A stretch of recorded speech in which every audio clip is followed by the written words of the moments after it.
আসসালামু আলাইকুম, সবাই কেমন আছেন? চলে আসলাম আবার আপনাদের মাঝে নতুন আরেক রেসিপি নিয়ে। যারা আরব কান্ট্রিতে আছেন সবাই কিন্তু আপনারা চিনে থাকেন সচরাচর খ্যাপসা। সবাই কিন্তু খেয়েছেন অন্তত একবার হলেও। তাই আজকে কিন্তু আমি বানাচ্ছি পারফেক্টভাবে, দেখলেই মনে হয় খেতে ইচ্ছে করে। দেখেন, কালার দেখলেই মনে হয় এখনই সব খেয়ে ফেলি। তাই আপনারা যদি না পারেন বানাতে, রেসিপি অবশ্যই সবাই দেখবেন, ফলো করবেন, তাহলে কিন্তু আপনারাও পারফেক্টভাবে বানাতে পারবেন। দেখেন আমি বানাচ্ছি, আমি বানানোর পরেই কিন্তু নিজে দেখি অস্থির।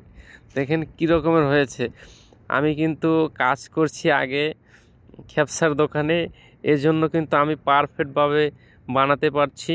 রোমান্সিয়া হোটেল, অনেকে চিনবেন রোমান্সিয়া খ্যাপসার কিন্তু হোটেল ফেমাস একটা সৌদি আরবের ভিতরে, কিন্তু আমি কাজ করছি অনেক দিন। তাই এখন আমি কিন্তু এজন্য পারফেক্টভাবে খ্যাপসা বানাতে পারি। অবশ্যই কী রকমের হয়েছে ভিডিওটা সবাই দেখবেন, লাইক করুন, কমেন্ট করবেন। ধন্যবাদ সবাইকে ভিডিওটি দেখার জন্য।